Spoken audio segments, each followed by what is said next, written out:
Hi, இந்த வீடியோவில் நம்ம என்ன பார்க்க போகிறோம் பார்த்தீங்கன்னா, கொள்கை கோட்பாட்டு அளவுல திராவிடத்தையோ தமிழ் தேசியத்தையோ நாம பிரிச்சு பார்க்க போறதே இல்ல. ரெண்டு எப்படி ஒண்ணா இருக்கும்? எப்படி ஒண்ணா இருக்கும் சொல்லுங்க. ஆகஸ்ட் 27 விஜய் சாரோட மாநாடு நடக்குது. மாநாடுக்கு அப்புறம் நீ திராவிடமா தமிழ் தேசியமா அப்படி சொல்லி பெரிய பெரிய பிரச்சனைகளை கொண்டு வந்துட்டாங்க. சரி, இந்த பிரச்சனை நமக்கு தேவையான்னு கேட்டால், திராவிடம் தமிழ் தேசியம் எந்த வகையில் நமக்கு உதவி செய்ய போகிறதில்ல. அது நமக்கு ஒரு கொள்கையை வச்சுருக்கலாம், ஆனால் அது மட்டுமே கொள்கையை வச்சு இங்கே அரசியல் பண்ணிகிட்டு இருக்காங்க. அரசியல் பார்த்தீங்கன்னா கட்சிகள் அதிகமான மக்களுக்கு நல்லது நடக்கும் தான் பேர். என்னென்னு பார்த்தீங்கன்னா, ஒரு கட்சி தலைவர் வந்து நான் இந்த நல்லது பண்ணுறேன்னு சொல்லுவார், இன்னொரு கட்சி தலைவர் நான் இன்னொரு நல்லது சொல்கிறேன்னு சொல்லி சேர்த்து சொல்லுவார். ஸோ அந்தமாரி கட்சிகள் அதிகமாச்சுன்னா நமக்கு நல்லது தான் அதிகமாக நடக்கும்னு பேர். ஆனால் இப்போ இருக்க கட்சிகள் என்ன பண்ணுறாங்கன்னா, திராவிடம் தமிழ் தேசியம் சொல்லி ரெண்டு விஷயத்தை முன்னாடி கொண்டு வந்து அவங்க அதுக்குள்ளேயே அரசியல் பண்ணிகிட்டு இருக்காங்க.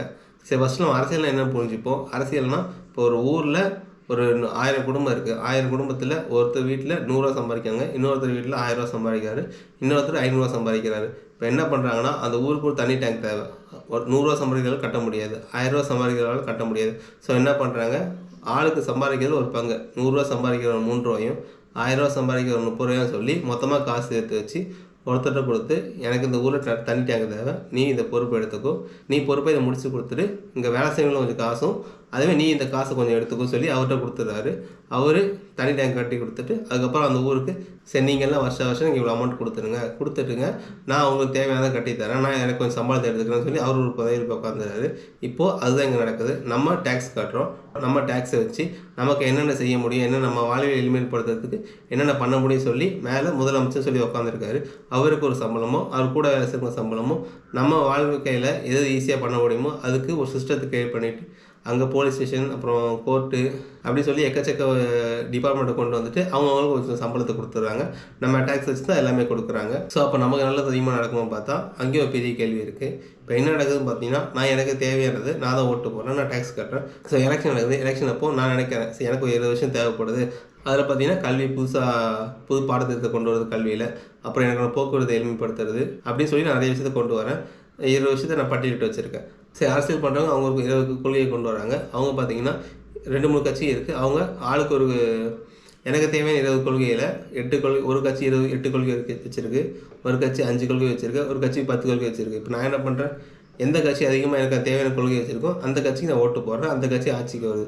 அவங்க வச்சுருக்க மீதி 10 கொள்கை எதுன்னு பார்த்தீங்கன்னா எனக்கு தேவையில்லாத கொள்கையாக தான் இருக்குது. அது என்னோடய ஓட்டை கவர்றதுக்காக ஒரு கொள்கையாக இருக்குது, ஆனால் அதுக்கு தேவைப்படுறதில்ல, இப்போதைக்கு தேவைப்படுறதில்ல, டெம்பரரி சொல்யூஷனாக இருக்குது. இப்போ எனக்கான கொள்கை என்னென்னு பார்த்தீங்கன்னா, எஜுகேஷன் வேணும், ப்ராப்பராக ஒரு இன்ஃப்ராஸ்ட்ரக்சர் வேணும்.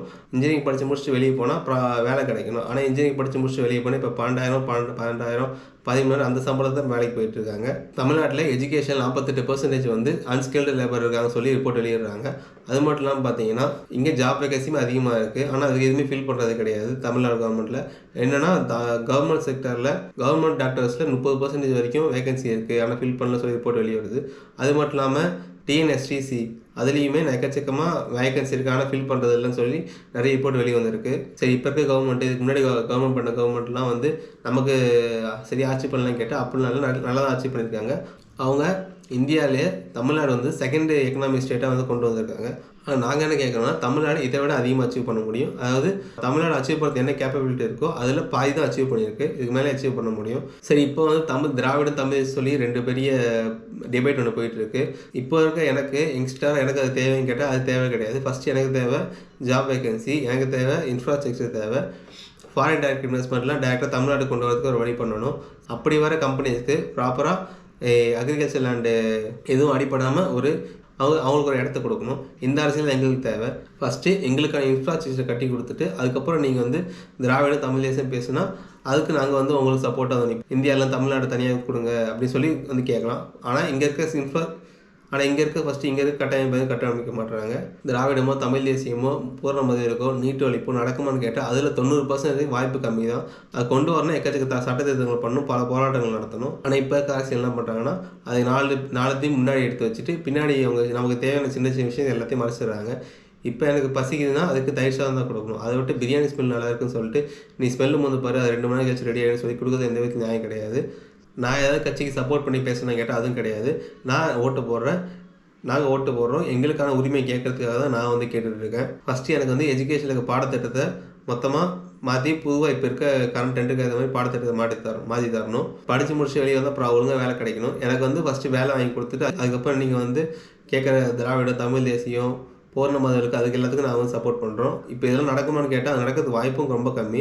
ஆனால் அதை வச்சு மட்டுமே பெரிய பெரிய அரசியல் பண்ணிகிட்டு இருக்காங்க எல்லாருமே.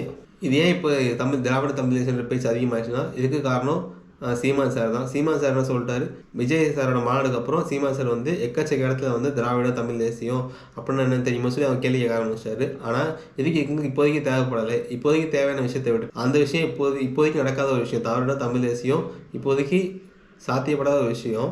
அதை ஏன் இப்படி கொண்டு வந்திருக்காங்கன்னு தெரியல. சரி, இது ஏன் இவ்வளோ பேசுகிறேன்னு பார்த்தீங்கன்னா, இப்போது விஜய் சாரோட மாநாடுக்கு அப்புறம் சீமா சார் திராவிடம் தமிழ் தேசியம் சொல்லி 2 விஷயத்த பெருசாக பேச ஆரம்பிச்சிட்டாங்க. ஆனால் அது பெருசாக பேச வேண்டிய விஷயம் தேவைன்னு கேட்டால் தேவைப்படலாம். ஆனால் இப்போதைக்கு எனக்கு அது தேவைப்படலை. இப்போதைக்கு எனக்கு வந்து ஃபஸ்ட்டு இன்ஃப்ராஸ்ட்ரக்சர் தான் தேவை என் வாழ்க்கைக்கு. அதுக்கப்புறம் தான் நான் அது பக்கம் போக முடியும். ஆனால் அதை மட்டுமே அரசியல் பண்ணிகிட்டு இருக்காங்க. இன்னொன்று, விஜய் சார் புதுசாக கட்சி ஆரம்பிச்சிருக்காரு. அவர் கட்சி ஆரம்பிச்சு 26 கொள்கையை கொண்டு வந்திருக்காங்க. அவர் என்ன சொல்லி வந்தாருன்னா, நான் உங்களுக்கு வந்து புதுசாக மாற்றத்தை கொண்டு வரணும்னு சொல்லி தான் வந்திருக்காரு. ஆனால் அவரோட கொள்கையை பார்த்தீங்கன்னா மற்ற கட்சியில் இருக்க பெரிய பெரிய கட்சியில் இருக்க ஒரு சில கொள்கையை எடுத்து அவரோட கொள்கையை வச்சுருக்காரு. 1-2 கொள்கை வந்து கொஞ்சம் புதுமையாக இருக்குது. ஆனால் மற்றதெல்லாம் பழைய கட்சிகள் தான். நாங்கள் வந்து இங்கே ஆட்சி மாற்றம் கேட்கல, அரசியல் மாற்றம் தான் கேட்குறோம். அப்படி இருக்கப்ப ஆட்சி மாற்றம்னா 50 ஆண்டுமா டிஎம்கே மாற்றி பண்ணிட்டு இருந்தாங்க. ஆனால் கொள்கைகள் மோஸ்ட்லி சேமாக இருந்தது. அரசியல் மாற்றம் புதுசாக ஒரு கொள்கையை கொண்டு வர்றது, அதுதான் நாங்களும் கேட்குறோம். சரி, ஏன் திராவிடம் தமிழ் தேசியம் மது ஒழிப்பு நீட்லாம் வந்து நடக்கிறதுக்கு சாத்தியம் கம்மின்னு சொல்கிறேன்றதை இன்னொரு அடுத்த வீடியோவில் சொல்கிறேன். அந்த வீடியோ உங்களுக்கு வேணும்னா மறக்காமல் சப்ஸ்கிரைப் பண்ணிவிட்டு பெல் பட்டனை கிளிக் பண்ணிக்கோங்க. இந்தியாவுடைய எஜுகேஷன், பிஸ்னஸ், எக்கனாமிக்ஸ், பாலிடிக்ஸ் பற்றின விஷயங்கள் தெரிஞ்சுக்க மறக்காமல் இந்த சேனலை சப்ஸ்கிரைப் பண்ணிடுங்க.